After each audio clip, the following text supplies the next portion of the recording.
Olá, filhos amados do Senhor Deus. Façamos uma oração para que o Senhor nos abençoe para o entendimento desse capítulo de hoje.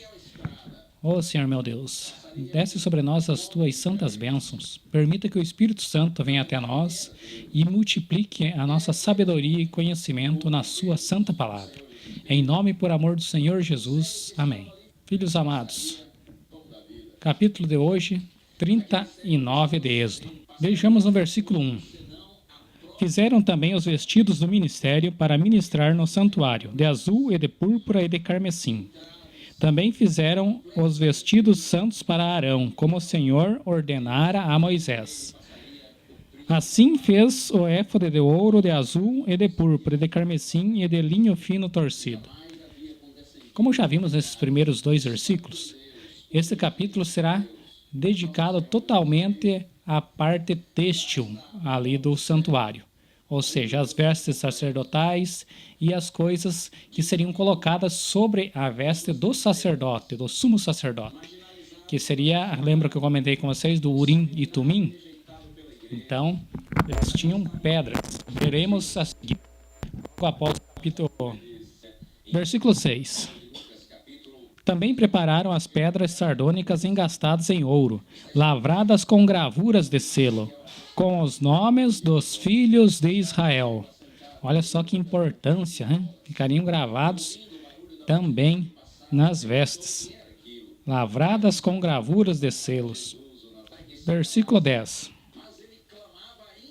E engastaram nele 4 ordens de pedras, uma ordem de um sárdio, um topázio e um carbúnculo. Esta é a primeira ordem. A segunda ordem, a de uma esmeralda, uma safira e um diamante.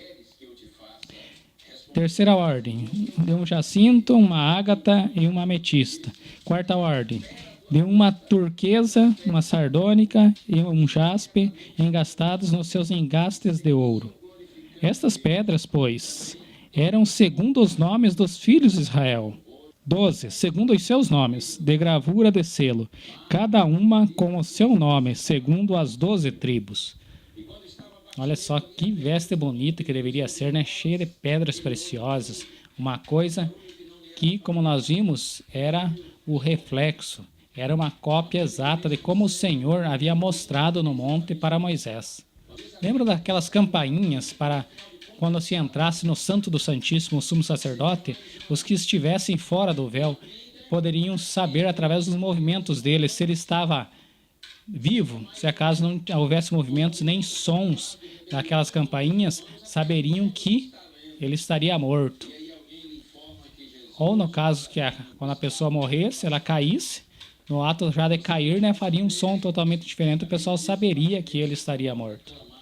Lembrando que, muito diferente do que muitos pregam, que havia a corda no pé, na perna do sumo sacerdote, não é citado na Bíblia. Isso é uma tradição judaica.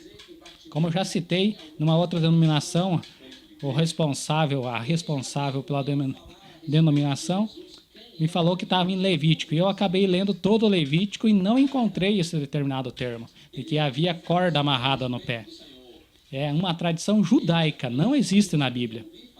Se acaso tem na sua Bíblia, se você acrescentou na sua Bíblia, por favor, leia Apocalipse 22, que ele vai falar o que acontece com aqueles que alterarem a palavra do Senhor Deus, colocando ou retirando algo dela.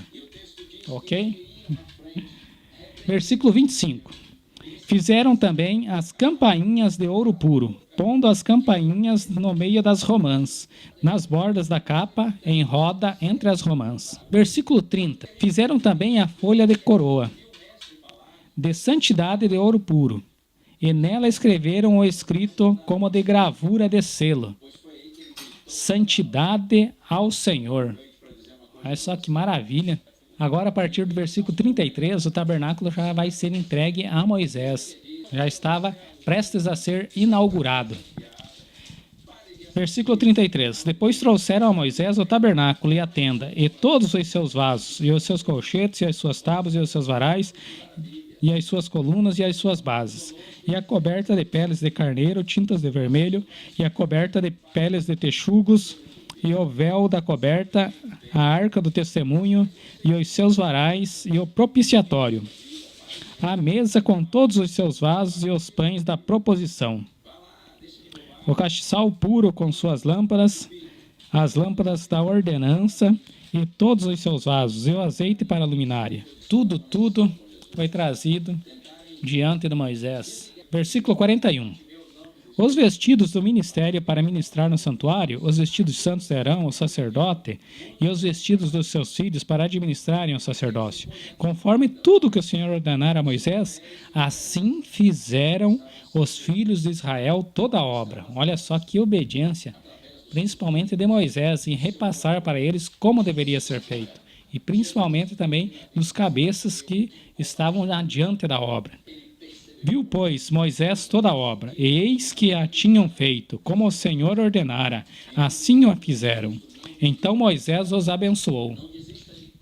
Meus amigos, olha só que maravilha, hein? Ter toda uma obra daquela, tudo artesanal, né? Fazer da maneira como o Senhor havia ordenado. Se Moisés viu, provavelmente como nós acreditamos, uma cópia do santuário celestial em visão lá no monte, e ele ver agora que ele pudesse tocar, ver com seus próprios olhos terrenos, né? Não sendo olhos espirituais, vendo ali, podendo tocar. Imagina o quanto o coração dele deve ter se alegrado, de ter feito o mais próximo possível da cópia do santuário celestial. Que nós possamos ser com o nosso coração assim, uma cópia da maneira que o Senhor gostaria que fosse. Meus amigos, pensem nisso, fiquem com o Senhor Deus.